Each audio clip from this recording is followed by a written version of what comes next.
ভাই লক্ষ্মণ আৰ জানকী পিতৃৰ হইচ অঙ্গীকাৰ পালি প্ৰকৃতিৰ এই নান্দনিক বন অনিয়ময় সুখ পাম বুলি আশা কৰিছিল কিন্তু এতিয়া অন্য এক চিন্তাই মোৰ মন প্ৰাণ বিহ্বলে কৰি তুলিছে ভাই প্ৰিয়ে মই লক্ষ্য কৰিছো আপোনাৰে মনৰ আনন্দ আৰু হাঁহি ক্ৰম নাইকিয়া হৈ পৰিছে ভালদৰে ব্যক্ত কৰি কওক না কি হৈছে আপোনাৰ দাদা ভাই তোমাৰ অশান্তিৰ কাৰণ ব্যক্ত কৰা তাক আদৰ কৰাৰ উপায় নিশ্চয় ওলাব প্ৰিয়ে জানকী না তোমালোকৰ দুখ কষ্ট দেখি মোৰ হৃদয় বিহ্বল কৰি তুলিছে জানকী তুমিতো ৰাজৰ্ষি জনকৰ গৃহত লালিতা পালিতা বিবাহৰ পাছত অযোধ্যাৰ চক্ৰৱৰ্তী ৰাজা দশৰথৰ প্ৰথমা বোৱাৰী হিচাপে অযোধ্যাৰ ৰাজসিংহাসন অলংকৃত কৰাৰ যোগ্য আছিল কিন্তু প্ৰিয়ে এতিয়া চোৱা নিয়তিৰ কি নিৰ্মম পৰিহাসত কৰি আজি তোমাৰ এনো অৱস্থা শৰীৰত জীৰ্ণ বস্ত্ৰ তথা বনৰীয়া ফলমূলে আমাৰ প্ৰধান খাদ্য প্ৰিয়ে তোমাৰ শৰীৰত তোমাৰ সুকোমল সুলভ শৰীৰত কাঁইটৰ চিহ্ন কাঁইটৰ আঘাত হৈ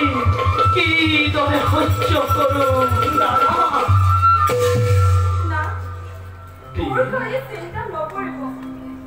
ভোগ বিনাশৰ প্ৰতি মোৰ অনুকূল আলসা নাই স্বামীয়ে মোৰ পৰম ধন সন্তোষ সকলো মোৰ প্ৰাণ প্ৰভুমণিৰ লগত আৰু সুখীত বান্ধৱতে মোৰ নকৰ্য মোৰ কাৰণে সেয়াই শান্তিৰ সৰহ নহয় প্ৰিয়ে নহয় মোৰ নিজৰ দুখ কষ্ট মই হেলা ৰঙে সহ্য কৰিম কিন্তু তোমালোকৰ দুখ কষ্ট মই কিদৰে সহ্য কৰিম এফালে বৈমাতৃ কৈকেয়ীৰ বৰ আনফালে পিতৃদেৱৰ সত্য অংগীকাৰ মানি 14 বছৰ বনবাস কেৱল ৰামৰ হেপালনীয় তোমালোক মোৰ সতে কিয় অৰণ্যলৈ আহিলা যোৱা ভাই লক্ষ্মণে জানকীক লগত লৈ তোমালোক ৰাজ্যলৈ পুনৰ উভতি যোৱা বনবাস কেৱল ৰামেই পালন কৰিব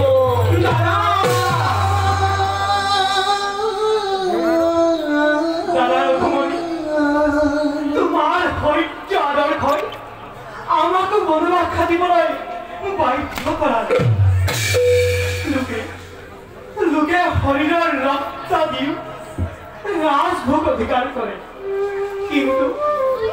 কিন্তু তুমি পুৰুষাৰ্থ হিচাপে লাভ কৰা পিতৃৰ হিংসাখন স্ব ইচ্ছাৰে ত্যাগ কৰিলা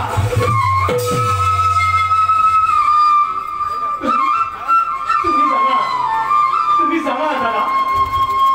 এই ভাতৃ লক্ষ্মণে তোমাক নেদেখিলে শান্তিকো থাকিব নোৱাৰে প্ৰয়োজন হলে তোমাৰ বাবে মই মোৰ এই ক্ষুদ্ৰ প্ৰাণ বিসৰ্জন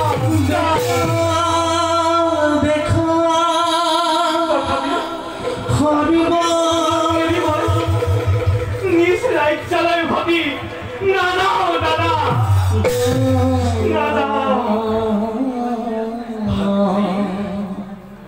মোৰ প্ৰতি তোমাৰ অকৃত্ৰিম ভাতৃ স্নেহ সঁচাকৈ শলাগ নলৈ নোৱাৰো উঠা ভাই জগতত এনে ভাতৃ স্নেহ সঁচাকৈ বিৰল আৰ্যপুত্ৰ প্ৰিয়ে লাগিছে অভাৱ মন প্ৰাণ ক্ষন্তে জিৰণি লবলৈ বলো সঁচাকৈ দাদা পথ পৰিশ্ৰমী হৃদয় আৰু চিন্তাধাৰী মনক ক্ষন্তে বিশ্ৰাম দিয়াটো উচিত ঠিকেই কৈছা তোমালোকে ব'লা আমি খন্তেক দূৰলৈ গৈ বিশ্ৰাম কৰোঁগৈ বলক